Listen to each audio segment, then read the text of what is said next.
안녕하세요. 40대 여자입니다. 여러분은 얄미운 사람이 있으면 어떻게 해주는 편이세요? 아무리 말을 해도 내 말을 귀담아 듣지 않는 사람한테는 어떻게 대하시나요? 저는 그런 사람들이 주변에 없었어서 설마 저를 일부러 연맥이려고 하는 행동에도 오해를 갖지 않고 잘 대해주었어요. 그런데 알고 보니 일부러 저를 이용해 먹으려고 한 거였더라고요. 그런 사람 혼내준 경험이 있어요. 그게 바로 저희 시댁입니다. 눈에는 눈, 이에는 이. 당한 것보다 더 크게 복수해줬던 저의 통쾌한 이야기 한번 들어보실래요? 결혼 전부터 제가 가지고 있던 집이 있었습니다. 좀 외진 곳에 있는 넓은 타운하우스인데요. 사실 제가 재택근무를 하고 있었고요. 조용하고 자연을 좋아하는 사람이라 산속에 있는 타운하우스를 매매해서 살고 있었어요. 다들 세컨하우스로 사서 별장에 온 것처럼 지내는 분이 대부분인데 저는 이런 자연 환경이 너무 좋아서 제 전 재산을 때려부어 샀었죠. 사실 다른 집들에 비해서는 엄청 싸긴 쌌어요. 그래서 더 좋긴 했지요.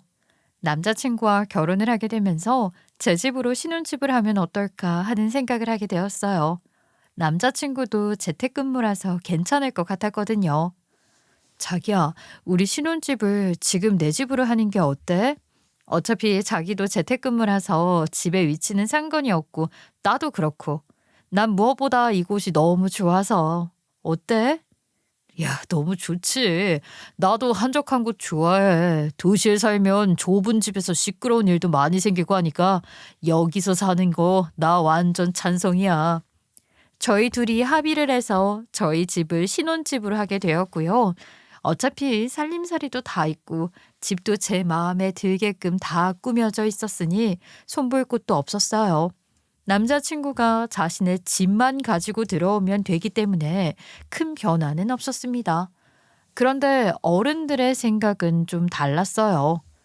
네 집에서 신혼생활을 하면 남자 쪽에서는 뭐 해온대? 아, 집에 살림살이들도 다 꽉 차 있어서 뭐 사올 것도 없는데 뭐 해온대? 그건 생각 안 해봤는데 엄마는 뭘 그렇게 딱 반반씩 해오라고 그래. 결혼하면 다 합쳐질 건데. 결혼하면 합쳐지니까 더 그런 거지. 이때 아니면 언제 네 것을 챙겨 먹어. 결혼이란 게 원래 그런 거야. 네 거 내 거 따지면서 하는 거라고. 저희 엄마는 신혼집을 제가 살던 집으로 하는 게 못마땅했어요. 남자가 몸만 오는 것 같은 기분이어서 별로래요. 그걸 상견례장에서 터뜨렸습니다. 아이, 사돈, 애들 신혼집을 우리 애가 살던 집으로 한다고 한 거 들었습니까? 네, 들었습니다. 산속에 있는 뭐 타운하우스라고 하던데 집이 크다면서요? 결론적으로 저희 애가 집을 해가게 되었고요. 지금 그 집에서 살고 있어서 집도 야무지게 잘 꾸며놨습니다. 아마 살기에는 부족함이 없어요. 저도 그 집을 같이 꾸몄거든요. 그래서 우리 예비사위가 우리의 집으로 온다면 뭐 하나도 해올 것 없이 자기 물건만 챙겨오면 될 정도인데요. 집값과 살림 살 돈을 많이 아꼈으니까 애들 살림 미천으로 쓰게 현금을 주시든지 아님 우리 딸 차를 바꿔주시는 게 어떠시겠어요? 아예 그건 그렇죠. 우리 애도 돈 야무지게 모아놨어요. 그 부분은 섭섭지 않게 돈으로 챙겨갈 거고요. 결혼식장 비용을 일체 저희가 낼게요. 아, 그러면 계산이 좀 될까요?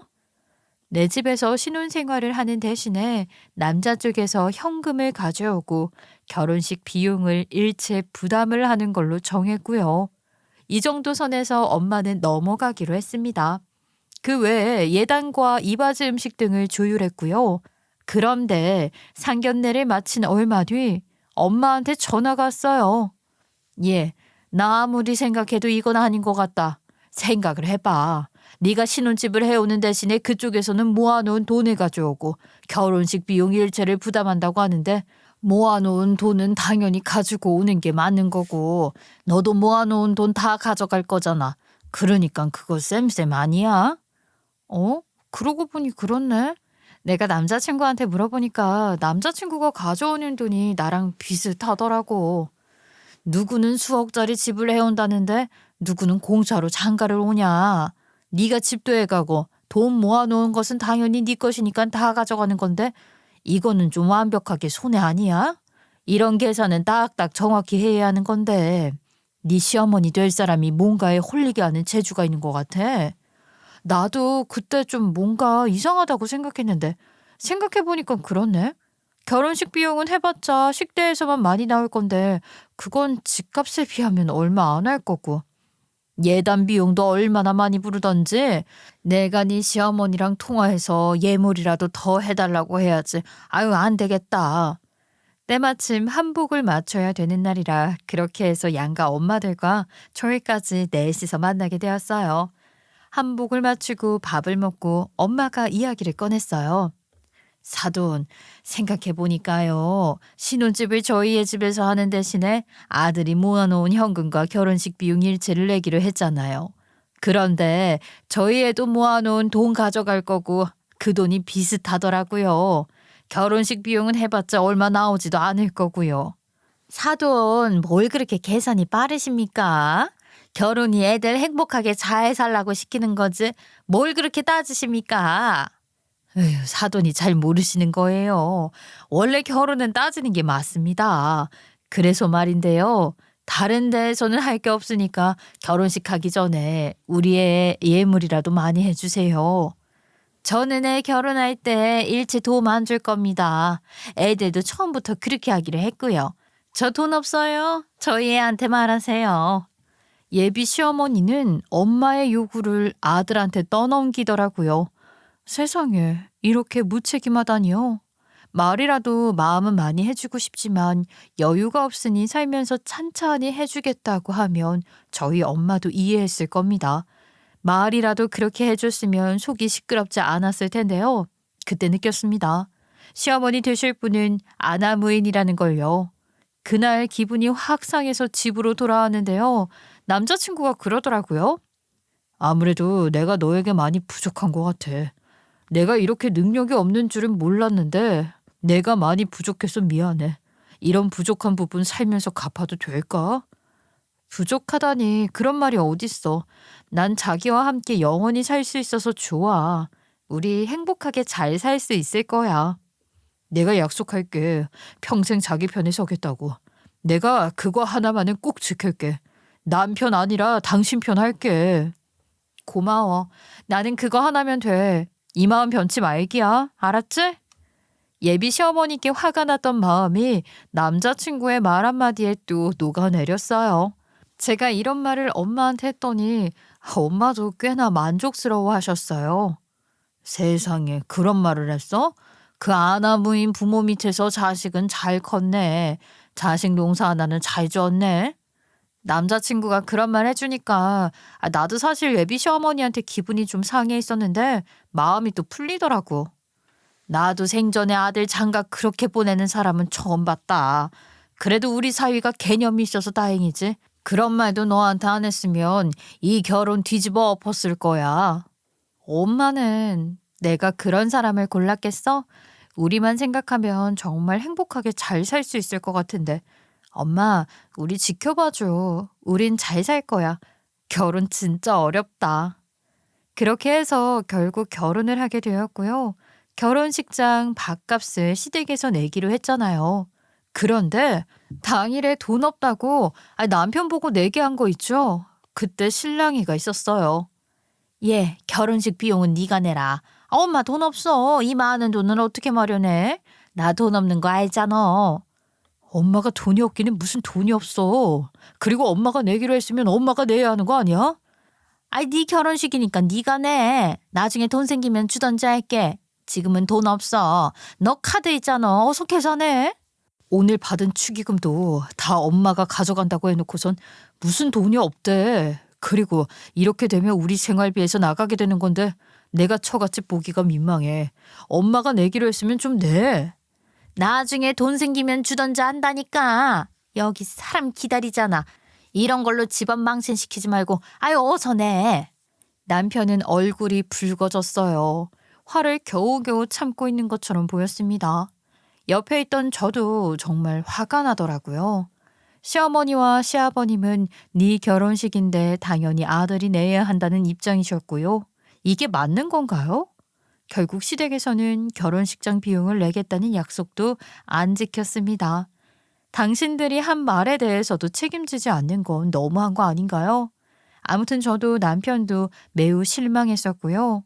저희가 신혼여행을 바로 그날 밤에 가야 했기 때문에 이런 기분으로 갈 수는 없었어요.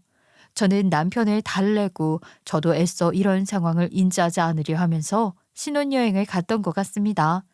아무튼 결혼식은 끝이 났고 일상으로 돌아와 일상생활을 하고 있었을 때였습니다. 그때 제가 살고 있는 집에서 30분만 가면 시댁이 나와요. 시댁은 가수원을 하시는데요. 원래는 다른 지역에 집이 있지만 밤에 고라니나 야생동물들이 과수원에 와서 과일들을 다 먹기도 하고 과수원을 다 헤집고 다닌다며 과수원 앞에 컨테이너를 짓고 거기서 생활을 해요. 그래서 시댁집에는 시누이 혼자 살고 있게 되었고요. 제가 처음 시부모님께 결혼한다고 인사를 갔을 땐 어머님이 그러셨어요. 우리는 이렇게 산다. 부자는 아니고 보다시피 집은 저기 있지만 요 컨테이너에서 살아. 하지만 우리는 열매를 맺고 잘 익어가게 도우며 과일 키우는 재미로 산다. 정말 멋져요. 과수원도 꽤 크고 과일도 종류가 많네요. 밭도 있으시고요. 일이 많으시겠어요. 일이 엄청 많지. 내가 명예퇴직하고 이곳으로 내려와서 땅 사고 과수원이랑 밭 다 일구고 다 내 손으로 만든 것들이야. 사람들도 많이 쓰고 있지만 일이 많아서 이렇게 일하면 하루가 후딱 가더라고. 그래도 땅도 있고 집도 있고 사람도 쓰고 있으면 그거 부자 아니냐? 나도 이 인간 따라 여기 왔을 땐 화가 나고 너무 힘들어서 다 때려치우고 싶었는데 가을에 말이다. 탐스럽게 맺힌 과일들을 보면 내가 1년을 잘 살아왔구나 하는 생각이 들어서 지금까지 하게 된 거야. 저기 사과 담아놨거든. 네 친정에 갖다 드려라. 인사하러 갔을 때만 해도 시부모님은 좋았어요. 저희 친정집에 갖다 주라고 사과도 좋은 걸로 한 박스 주셨지요. 밭에서 고기도 구워주시고 최상품 과일을 깎아 저에게 대접해 주시기도 했습니다. 시부모님이 은근히 자신의 삶은 자랑하시며 자기는 땅도 있고 집도 있고 사람도 부린다며 부자 같다는 말씀을 하셨는데 그때까지만 해도 마음은 넉넉한 시골 사람 같다는 생각을 했었어요. 그런데 돈 쓸 때가 되면 결혼식 때도 그렇고 이상하게 남의 돈을 쓰려고 하시네요. 결혼하고 그해 여름이었습니다. 저희는 그때까지만 해도 신혼부부들에게 흔하게 일어난다는 말싸움조차 하지 않고 잘 지냈어요. 24시간 붙어 있었는데 말이죠. 정말로 행복한 신혼생활을 하고 있었어요. 그런데 일이 터진 건 장마 때문이었습니다. 그해 장마철도 어김없이 비가 많이 쏟아졌고요. 저희는 거의 고립되다시피 집안에서 꿈쩍도 안 하던 때였어요. 비 내리는 것이 심상치가 않아서 시댁의 과수원이 걱정되더라고요. 어머님 아버님 괜찮으실까? 비가 너무 내리네. 뭔 비가 이렇게 퍼붓는데? 농사 짓는 사람들 걱정 많이 되겠다. 그러게 비가 심상치가 않다. 그래도 엄마 아빠 과수원은 지금까지 단 한 번도 잠긴 적이 없어. 괜찮으실 거야. 비가 많이 오니까 시부모님 걱정이 되더라고요. 살면서 농사를 지으며 사는 사람은 시부모님이 처음이었고요. 저도 이런 걱정을 하는 게 내가 결혼을 해서 다른 가족이 더 생기긴 했구나 하며 실감을 했습니다. 그런데 우려는 현실이 되었어요. 쏟아지는 비를 감당하지 못하고 과수원은 이내 잠기게 되었어요. 일을 어쩌냐. 지금 과수원이랑 밭도 다 잠겼어. 배수로가 막히고 위쪽에서 계속 물이 흘러나오고 일을 어쩐담. 엄마 아빠는 괜찮아? 다른 사람들은 다들 몸은 괜찮은 거지? 비가 너무 많이 와서 일을 어째? 그러니까 말이다. 컨테이너도 잠겼어. 당장 오늘부터 잘 곳도 없다. 지금 아직도 물이 차 있어. 대출 받아서 농사 지은 건데 일을 어째? 엄마, 그럼 일단 우리 집으로 와. 잠은 자야 될 거 아니야. 더 밤이 깊어지기 전에 우리 집으로 오세요. 빗물로 과수원도 잠기고 어머님 아버님이 생활하시는 컨테이너까지 다 잠겨버렸습니다. 당장에 밥도 먹어야 하고 잠도 자야 하는데 어떡해요. 저희 집으로 오시라고 했죠. 어머님, 아버님은 망연자실한 표정으로 저희 집에 왔고요. 마음이 괴로우실 시부모님을 제가 극진히 살피며 모셨습니다. 아니, 피해가 그럼 어느 정도인 거야? 복구되면 건질 수 있을 것 같아? 건지기는 이번 농사 다 망한 거야. 나무들도 죄다 쓰러진 게 많고 집도 다 잠겼는데 일단 내일 물 빼고 쓸 수 있는 게 있나 찾아봐야겠어. 빚내서 농사 짓고 수확해서 팔아서 빚 갚아서 생활하는 건데 일을 어쩌면 좋아. 아유, 이러다가 빚더미에 앉게 되겠어. 재산 피해는 막중했고요. 어머님, 아버님은 한 해 농사 다 망했다며 괴로워했습니다. 시댁은 대출을 받아서 농사를 짓고 가을에 농작물을 팔아서 빚을 갚아 생활하세요. 그 해에도 대출은 받았는데 열매를 키워보기도 전에 한 해 농사를 다 망했으니 이걸 어째요. 한순간에 빚이 잔뜩 생기게 되었지요. 다행히도 과수원은 복구했고요. 시부모님 컨테이너도 다 닦아서 복구를 했습니다. 이제 남은 건 돈이죠. 저는 시부모님이 한 해 농사 망했다, 빚만 잔뜩 졌다 이런 말을 하셨어도 그래도 당신들이 모아놓은 돈이 있을 거라고 생각했습니다. 아니 왜 이 나이대가 되었는데 돈 한 푼 못 모았다면 그게 더 말이 안 되죠.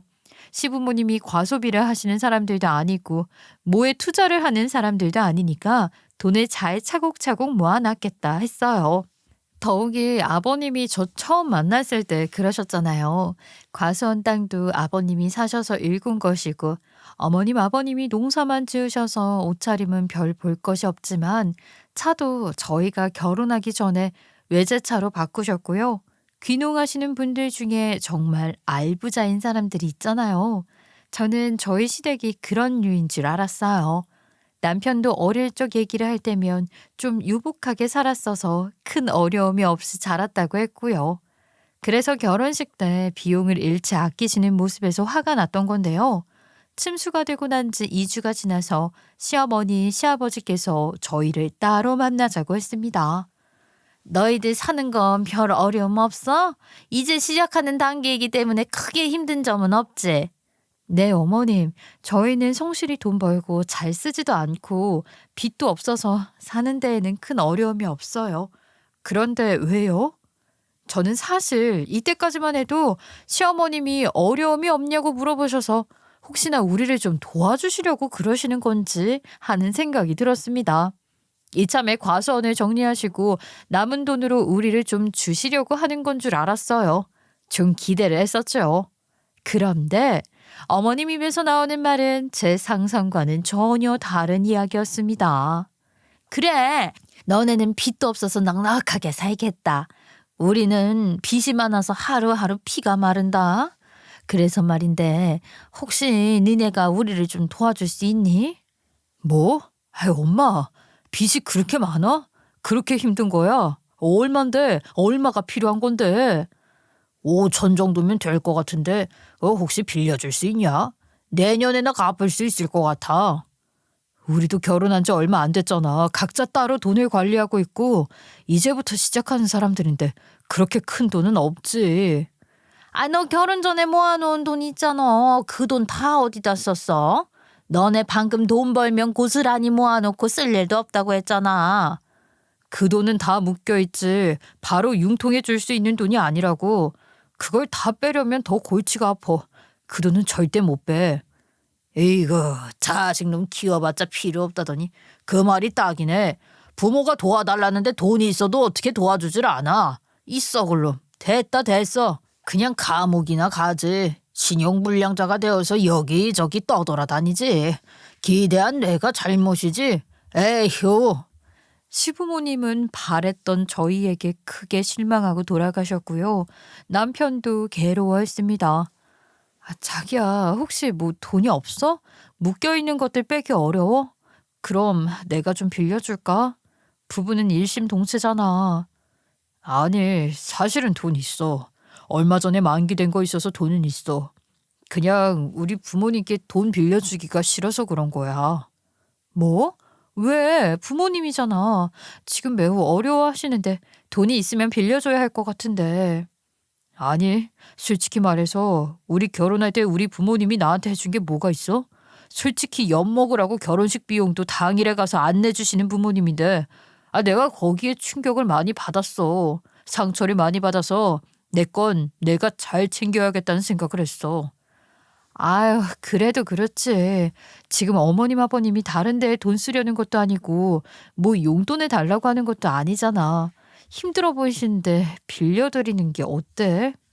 솔직히 엄마 아빠를 못 믿겠어. 내가 보기에는 별로 힘들게 사시는 것 같지 않아 보이거든. 엄마 아빠가 하루 이틀 과수원한 것도 아니고 돈이 없는 상황에서 과수원한 것도 아니고 왜 돈이 없다고 나한테 이런 말을 하는지 모르겠어. 남편은 결혼식 이후 시부모님에게 신뢰를 완전 잃었어요. 사실 시부모님이 많이 어려운 형편이 아니었다는 건 저도 동의를 합니다. 아버님이 대기업에 다니셨었거든요. 승진도 빠른 편이셔서 아버님이 왕년에 자신의 이야기를 하실 때면 와, 정말 대단한 사람이라는 것을 느꼈습니다. 어머님도 한평생 힘들게 사신 적 없는 사모님 스타일이에요. 과수원도 크고 백화점도 납품한다고 하셨고요. 게다가 외제차까지 바꾸셨고 이번 당시에 그 비싼 1인실에서 있으셨어요. 어렵게 사는 건 절대 아니라고 생각했어요. 그렇다면 왜 아들한테 돈을 빌리러 왔을까요? 저도 이상하다는 생각이 들긴 했습니다. 어머님은 하루가 멀다 하고 남편한테 전화해서 자기 너무 힘들다고 신세한탄을 했고요. 남편도 하다못해 시누이한테 전화해서 네가 좀 꺼주라고 했었습니다. 시누이도 사정은 마찬가지였고요. 결국에 남편은 돈을 빌려드리기로 했는데요. 아들, 돈 언제 되는 거야? 되긴 되는 거지? 이런 말 해서 미안해. 아유, 엄마가 좀 급해서 그래. 지금 돈은 준비됐는데 이따가 만나서 드릴게요. 해야 할 말도 있고 하니까요. 해야 할 말? 아니, 그건 이따가 하고 일단 먼저 보내주면 안 될까? 오늘 은행 마감 전에 넣어야 하는데 오늘 안 나오면 신용도가 바뀐다고 해서 말이야. 아유, 지금 보내줘. 재촉하는 시어머니 때문에 남편은 어쩔 수 없이 돈을 바로 어머님 통장으로 입금해줬어요. 그리고 그날 밤 시댁으로 갔죠. 남편이 서류 하나 내밀었어요. 바로 차용증이었습니다. 엄마, 아빠, 아무리 가족관이라고 해도 차용증은 써야 되더라고요. 여기 내가 써왔으니까 도장 찍으시면 돼요. 뭐? 차용증? 그게 무슨 소리야? 가족 간의 차용증이 뭔 소리야? 너 내가 떼먹을 줄 알고 이러는 거야? 떼먹을까봐 그러는 게 아니라 확실히 해두는 게 좋으니까 그렇지. 사인만 하면 돼요. 내용도 별다른 거 없고요. 얘, 너 참 야박하다. 청 없고. 어떻게 부모한테 차용증을 쓰라고 할 수가 있어. 네가 그러고도 자식이야? 내가 돈 생기면 네 돈부터 갚지. 돈 있는데 설마 안 갚겠냐? 걱정하지 마. 아니, 그럼 돈 안 생기면 안 갚으시려고요? 저희 이제 신혼이고 이제 살림 불려갖고 있는데 그 돈 중요해요. 나도 무리해서 빌려준 거라고요. 아유, 이놈 새끼야. 그래, 알았다고. 돈 생기면 갚을 테니까 걱정 말어. 이 배역망덕한 자식아.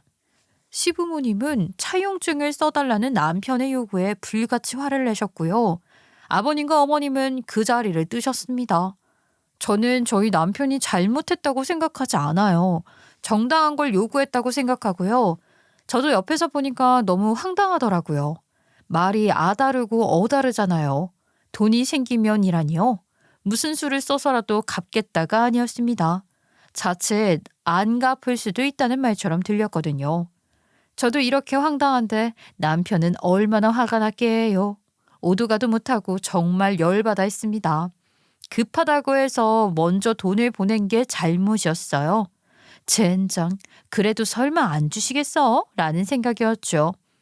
그래도 돈이 모자랐는지 시부모님은 이참에 시누이가 살고 있는 당신들 집을 팔아서까지 빚을 감당하기로 했습니다. 어머님은 남편이 자신의 아들임에도 불구하고 돈 문제를 좀 껄끄러워졌으니까 저에게 전화해서 자신의 이야기를 하셨어요. 어머님, 그 정도로 그렇게 사정이 어려우세요? 저희는 사실 어머님 아버님이 이렇게 어려우신지 몰랐어요. 예, 농사라는 게 그렇다. 잘 되면 대박인데 안 되면 이렇게 빚더미가 되는 거야. 이번에 배수로도 다시 만들고 농장에 손볼 곳이 아주 많어. 그것들 다 하려면 돈이 좀 필요해서 그래서 그래. 집을 파시면 아가씨는 어디서 지내게 하려고요? 아가씨 출퇴근하려면 회사와 가까워야 할 텐데요. 응, 그래서 오피스텔 하나 얻어주게. 혼자 사는데 그럼 됐지 뭐. 혼자 그 큰 집에서 청소하고 사는 게 더 힘들지. 안 그러냐? 그래서 시댁집도 팔고 아가씨는 오피스텔에서 생활하게 되었어요. 여전히 남편과 시부모님은 냉랭했고요. 아버님은 일체 전화를 하지 않으셨습니다. 그러다가 어머님은 이 관계가 너무 어색하셨는지 먼저 손을 내미셨어요. 저희 집에 고기며 직접 키운 야채며 과일까지 바리바리 사다 주시는 게 아니겠어요? 심지어 그것들을 가져오셨을 때 저희 집에 들어오지도 않으시고 문 앞에 놓고만 가셨어요. 그렇게 두 차례나 되었고요. 어머님, 저희 집에 오셨음 말을 하시죠. 왜 그냥 가셨어요? 차라도 마시고 가시죠. 이렇게 좋은 재료들을 주셨는데 같이 먹고 가시죠. 아유, 아니야. 내가 우리 아들이 아직 어려워. 아니, 니네 맛있는 거 먹으라고 일부러 농장들 가서 사왔어. 정말 싱싱하고 고기는 육회로 먹어도 될 정도로 신선하니까 먹어봐라. 과일도 역 가선에서 특품 나왔다길래 내가 사왔어. 한번 먹어봐. 그리고 그 선물 세트는 니네 친정에 갖다 드려라. 내가 주소를 몰라서 너네 집에 놔두고 가. 저희 친정까지 챙겨주시고 아유 정말 감사해요. 정말 감사히 잘 먹겠습니다. 그리고 어머님, 제가 남편이랑 이야기해서 한번 모실게요. 그 사람도 마음 불편해해요. 이참에 풀어요. 그래, 알았어. 우린 괜찮으니까 신경 쓰지 마. 우리 애나 잘 다독여주고 애가 쌀쌀 맞은 부분이 있어. 그렇게 어머님이 다녀가시면 남편도 알 수밖에 없어요. 저희는 재택근무를 하는 사람들이잖아요. 어머님이 주신 재료들을 맛있게 조리해서 먹으며 말했어요. 이참에 어머님 아버님과 좀 푸는 게 어때? 이런 불편한 사이 옆에서 지켜보는 것도 괴롭다. 아, 그래야 되는데 솔직히 별로야. 엄마가 집까지 팔아서 과수원 재정비한다고 했을 때 솔직히 우리 돈을 먼저 갚을 줄 알았거든. 그런데 봐봐, 깜깜무소식이잖아. 에휴, 돈을 벌어야 갚지. 아직 여유가 안 생기셨으니까 못 갚는 거겠지.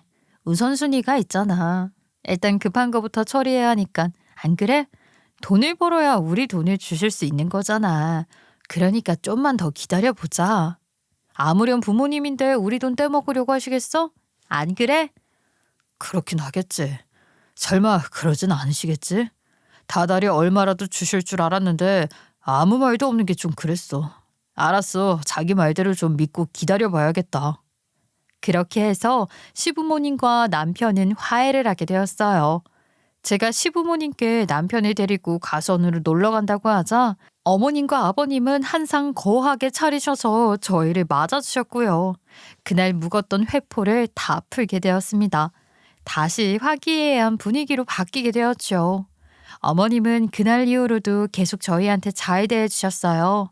좋은 음식이 생기면 항상 저희 집 문고리에 걸어주시고 가셨고요. 저희 친정까지 살뜰히 챙겨주셨지요.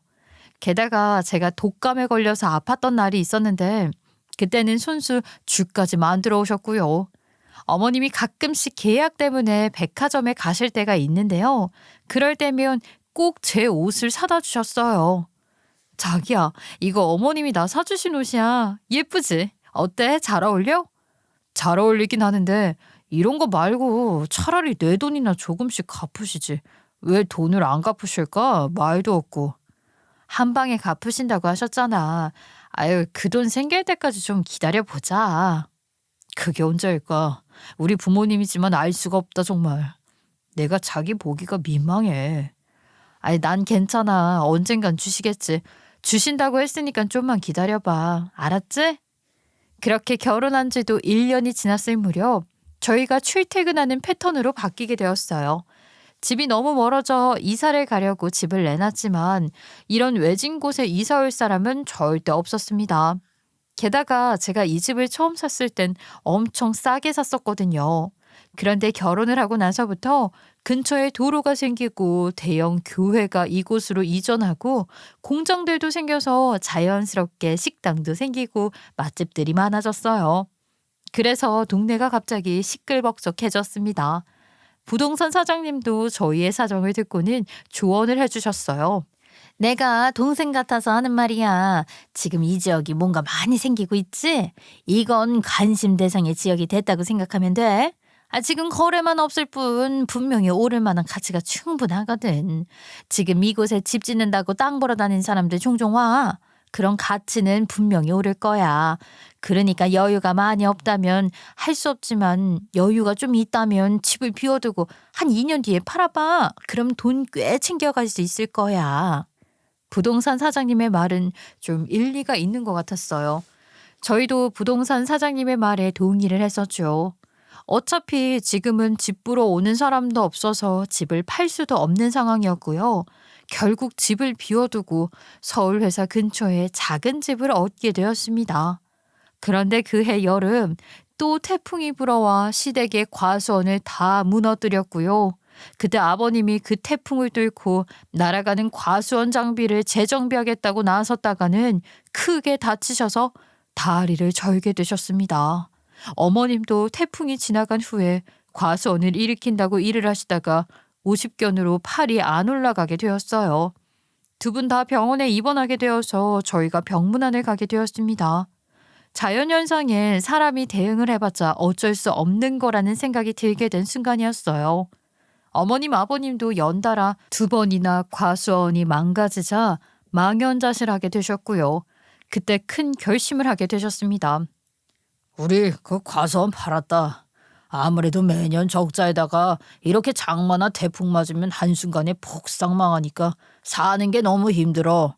그냥 이거 팔고 남는 돈으로 그냥 먹고 살련다. 아버님 어머님 그렇게 하셔도 안 서운하시겠어요?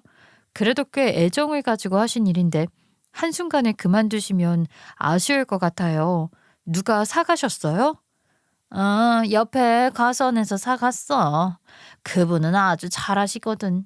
예전에도 우리가 이 과수원 사기 전부터 여기를 호시탐탐 노렸었대. 잘 됐지 뭐.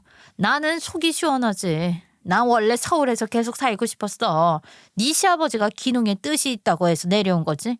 차라리 밭이 나. 이런 상권에서 과수원하니까 더 외롭고 힘든 것 같아. 너네라도 여기 있었을 땐 그나마 괜찮았는데 너네도 없으니까 더 휑한 마음이 드는 거 있지? 이제 몸도 망가져서 더 이상 할 수도 없어. 이왕 판 거 미련두지 않으려고 한다. 그때 시부모님의 말에 잠자코 듣고만 있던 남편이 입을 열었습니다. 그럼 그 판돈은 받았어? 과수원도 꽤 되잖아. 돈은 한 번에 받았어? 아직 덜 받았어. 마지막에 명의 넘길 때 남은 금액 받기로 했어. 잘 팔았다고 생각해. 그때 네 돈 갚으마. 걱정하지 마. 알았어요. 그럼 그때 제 돈 주세요. 그럼 그때까지는 어디서 사시려고요? 컨테이너도 망가졌다면서요. 그래서 말인데 컨테이너도 부서져서 정말 살 수가 없거든. 우리 니네 집에서 좀 살면 안 되냐? 집 얻을 때까지만 한 달만 살게. 모두들 제 눈치만 보는데 어차피 거기서 저희가 살지 않고요. 비어있는 집이고 짐이 어느 정도 있는데 집을 또 비워놓으면 안 좋다고 들은 적이 있었어요. 어머님 아버님이 들어와서 집 관리를 해준다면 괜찮겠다는 생각이 들었습니다. 한 달만 사실 거세요? 알겠어요. 저희 짐이 아직 많이 있거든요. 깨끗하게 집 관리 해주신다면 한 달은 사시게 해드릴게요. 고맙다. 아유, 우리가 거기 아니면 시내까지 나와서 모텔에서라도 살아야 하나 싶었거든. 고마워. 우리가 집 깨끗하게 쓰고 나갈게. 한 달이면 충분하다. 그렇게 해서 제 신혼집을 시어머니, 시아버님께 내어드리게 되었습니다. 어머님, 아버님은 퇴원하시고 곧바로 제 신혼집으로 갔고요. 과수원까지 다 정리하고 완벽하게 쉬게 되었습니다. 그런데 어머님이 한 달 사시더니 이곳이 마음에 든다며 저희 집을 사신다고 하시는 거예요. 예, 아무래도 우리 노인네들은 이곳이 참 마음에 들어. 언제까지 네 집에 얹혀 살 수는 없고 말이다. 명의를 줄 수 있어? 내가 살게. 어머, 어머님 그러시겠어요? 어머님이 사신다고 하면 저도 집 처분할 수 있어서 좋죠. 집이 말이다. 춥지도 않고 덥지도 않고 딱 좋아. 우리는 종종 가서원에서 일 도와주면서 용돈 벌면서 살려고. 그래서 이곳이 딱이야 딱. 가족 간의 증여니까 좀 싸게 줄 거지? 당연하죠. 가족 간에는 세금이 절약되는 부분이 있으니까 싸게 드릴게요. 서류가 복잡해요. 제가 아는 부동산 있으니까 거기서 서류 작업을 해요. 남편한테 말했더니 남편도 좋다고 했어요. 그러면서 자기 엄마한테 전화를 걸었죠. 아유, 엄마, 내 돈은 언제 줄 거야? 과수원 팔았으면 돈도 이제 여유될 것 같은데. 예, 너는 무슨 빚쟁이 마냥 돈돈거리니? 그 돈 꼭 줄 거니까 걱정을 하지 말어. 아, 설마 네 돈 떼먹겠어, 자식인데? 그러니까 확실하게 말을 해줘. 내 돈 언제 줄 건데? 빌려가 놓고 단 한 번도 갚는다는 말도 없고 화만 내잖아. 이제 돈 많이 생겼으니까 갚을만 하잖아. 일단 집부터 사고 줄게. 아이, 그리고 어차피 우리가 너네 집 사주면 너네도 좋은 거 아니냐? 목돈이 훅 들어오는데 굳이 부모 돈을 받아야겠어? 그게 무슨 엄마 아빠 돈이야? 내 돈이지. 결혼식 할 때도 엄마 아빠가 다 돈 낼 것처럼 말해놓고 나중에 말 바꿨잖아. 내 돈도 빌려가 놓고 어떻게 갚을 건지 말도 한마디 없으면 어쩌자는 거야. 내 돈도 우리 신혼집 살 때 그때 다 갚아줘. 어머님은 또 노발대발하셨고요. 뭐 갚는다는 말이 없었어요. 그러다 제가 서울에서 살다가 집에 서류를 가지러 가야 할 일이 생겨서 미리 말씀드리고 신혼집으로 내려왔습니다. 현관으로 들어가려던 참이었는데 베란다에서 두 분이 다정히 커피를 마시며 말씀을 하고 있으셨어요. 솔직히 이 집 남는 집이니까 부모 살라고 그냥 주면 되는데 얘네는 무슨 서류 작성을 그렇게 좋아해? 냉정한 것들. 아, 옛날이었으면 이런 거 생각도 못했지. 어차피 사기로 한 거 확 까달라고 해. 아무리 새 집이라지만 시골집이고 가족 간의 거래인데 제가 받으면 억울해서 못 살지. 우리 애가 이 집 거래할 때 우리 돈 빌린 것도 달라덥디다. 그거 줄 거야? 미친놈, 쥐 키워준 것은 생각도 안 하고 어떻게 빌려준 돈만 달라고 지랄을 해. 아이, 주지 마. 그거 나중에 준다고 해. 괘씸해서 안 주고 싶네. 나도 솔직히 말해가지고 그냥 준다고 할 줄 알았는데 어떻게 이럴 수가 있냐고. 부모가 빌려달라고 해도 그냥 줘야지. 어떻게 이럴 수가 있어. 세상에, 어머님 아버님은 애초부터 우리 돈을 빌려가 놓고 갚을 생각도 없으셨고요. 제 명의의 신혼집도 사려고 하면 가격을 확 낮춰서 사려고 하셨어요. 솔직히 이런 도둑놈 심보 참 무섭게 느껴졌습니다. 일단 그날 배를 눌러서 그 집에 들어갔고요. 시부모님과 많은 얘기를 나누면 안 될 것 같아서 서류만 얼른 가지고 나왔어요. 그리고 남편과 상의를 했습니다. 남편은 놀라지도 않았어요. 원래 그럴 것 같았다며 자기도 예상했답니다. 자신의 부모님이 원래 그런 것 같대요. 생각해보니 다른 형제들한테도 다 돈을 뜯어가서 연애 다 끊고 산다고요. 과수원 살 때도 엄청나게 가격을 후려쳐서 사셨다고 들었던 것 같다고요. 시부모님의 이런 만행이 슬슬 무서워져 가고 있었어요. 그렇다고 해서 이 집을 안 팔면 저희도 언제 팔 수 있을지도 모르고요. 산다고 사람이 나타났으니까 저도 이참에 정리를 하고 싶은데 왜인지 시부모님께서 파격적으로 가격을 다운시킬 것 같아서 걱정이 되었습니다. 솔직히 좀 걱정돼. 우리 집 어머님 아버님이 확 깎아서 거저달라고 하면 어떡해? 그럴 때 어떻게 거절해야 해? 난 솔직히 지금 팔고 싶긴 하거든. 그런데 제값 받고 싶어. 당신이 잘 말해줄 수 있어? 우리 엄마 아빠 내 말도 듣지 않으신데 전혀 통하지 않을 거야. 내가 좋은 수가 생각났거든? 이렇게 한번 해볼래? 저희는 시부모님과 약속을 해서 부동산 거래를 하기 위해 만났습니다.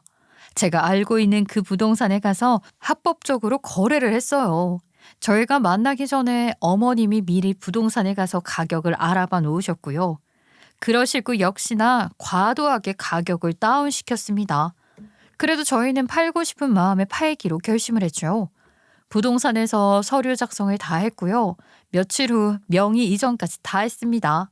이제 완벽하게 제 신혼집은 시부모님 집이 되었습니다. 이때 시누이가 서울에서 살다가 회사를 그만두게 되었고요. 시부모님 집으로 이사를 하게 되었어요. 시누이가 디자인을 하는 직업이었는데 이제는 혼자 일을 해보겠다고 했어요. 아무래도 짐들이 많아서 오피스텔은 좁아서 불편해서 그곳을 정리하고 시댁집으로 이사를 했어요. 이삿짐이 들어오는 날 저희도 함께 갔거든요. 오래간만에 가족들이 다 모여서 시댁 집들이 겸 가족 모임을 하기로 했죠. 그때 어머님이 저를 보며 그러시더라고요. 얘, 니 덕에 3억 아꼈다. 뭔 집이 이렇게 비싸니? 그런데 6억짜리 3억이나 팔아도 되는 거야? 아유, 너 너무 멍청한 거 아니야? 어머님이 뭔가 저를 한껏 비웃으며 정확히 이렇게 말씀하셨고요. 어머님은 자신이 승자라고 생각하셨겠지만 승자는 바로 저였어요. 지금 집값 싸게 줬다고 저보고 멍청하다고 하셨어요, 어머님?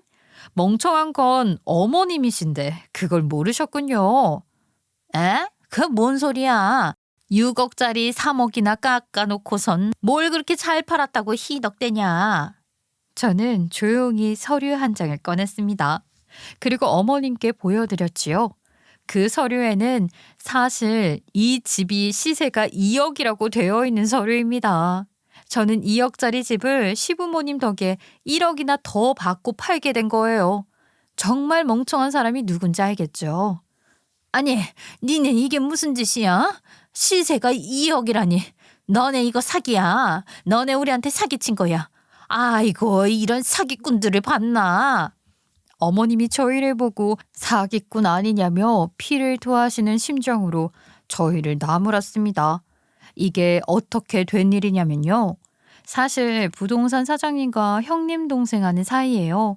그 깡시골에 제가 얘기할 사람이 어디 있겠어요. 이사를 처음 왔을 땐 혼자였어요.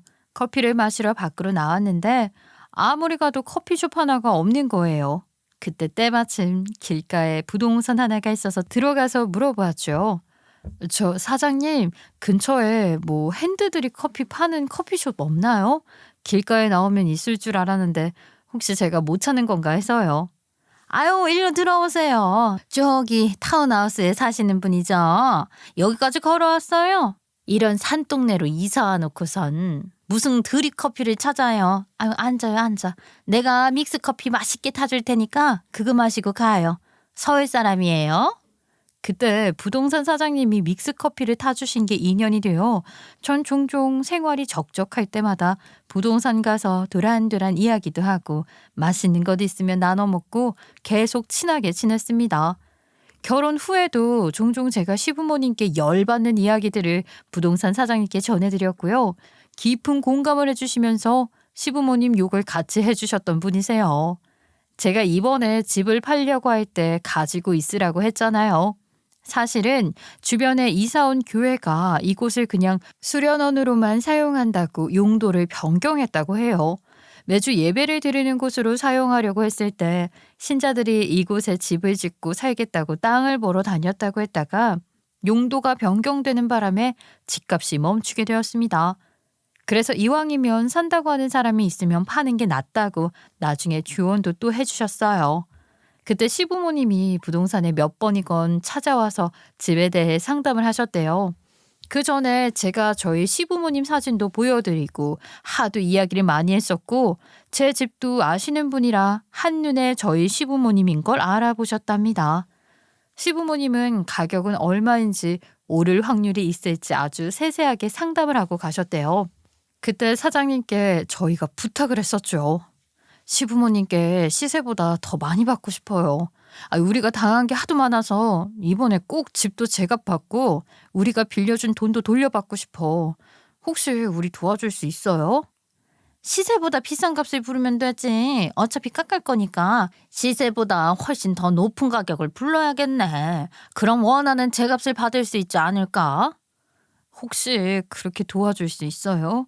아시잖아요, 저희 시댁. 저희 돈만 뜯어가려고 혈안이 되어 있어요. 좀 도와줘요. 사실 이런 부탁 들어주는 거 사장님도 쉽지 않아요. 생업이기 때문에 법정 소송을 각오하고 저희를 도와주신 겁니다. 그 결과 미션 성공이고요. 물론 증여세를 정말 많이 내긴 했지만 마음은 정말 고소하더라고요. 너네 내 돈 내놔. 이거 나한테 사기친 거잖아. 그 돈이 어떤 돈인데 내놓으라고. 그러니까 누가 남의 돈을 고마운지 모르고 막 쓰래. 내 돈 달라고 할 때 줬었어야지. 그때 그 돈들 이제야 내가 돌려받는다고 생각해. 그리고 집값을 제대로 받는 거잖아.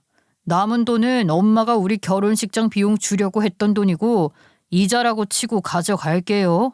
모쪼록 감사합니다. 남편은 자기 부모지만 너무 얄미웠었나 봐요. 남편이 더 나서서 일을 꾸몄고요. 시부모님 집도 명의 변경 빨리 하게끔 직접 도와줬거든요. 엄마 아빠 남의 돈 그렇게 쉽게 생각하면 안 되는 거야. 입으로는 해준다고 하고 뒤에 가서 딴 말하면 누가 엄마 아빠 거래를 하려고 해. 저가에서 우리 잘 살라고 많은 걸 해줬는데 우리 돈 뺏어가려고만 하는 엄마 아빠는 나도 민망하더라. 어차피 엄마 아빠한테 받을 돈이니까 사기라 생각하지 마세요. 그럼 나도 엄마 아빠를 사기꾼이라고 생각해야 하니까. 아셨어요? 시부모님은 아무 말도 못하고 짜증만 내실 뿐이었습니다. 남편이 결혼 초에 남편이 아니라 제 편이 되어준다는 말을 실천한 것 같은 기분도 들었고요. 시부모님이 이제는 돈 가지고 장난은 안 치시는데요. 다시는 거래를 하지 말아야겠다는 다짐을 하게 되었어요. 시부모님도 그날 이후로는 저희에게 돈 얘기 일절 안 하시기도 하세요. 정말 잘 됐죠. 지금은 결혼 5년 차로 따로 살고 멀리 사니까 시부모님이랑 마찰이 없어서 마음이 편해요. 역시 시는 자주 안 봐야 좋은 것 같습니다. 제 이야기는 여기까지입니다. 제 이야기 좀 통쾌하셨나요? 당하고만 살지 마세요. 분명 다 방법이 있습니다. 그 방법을 찾아보자고요. 감사합니다.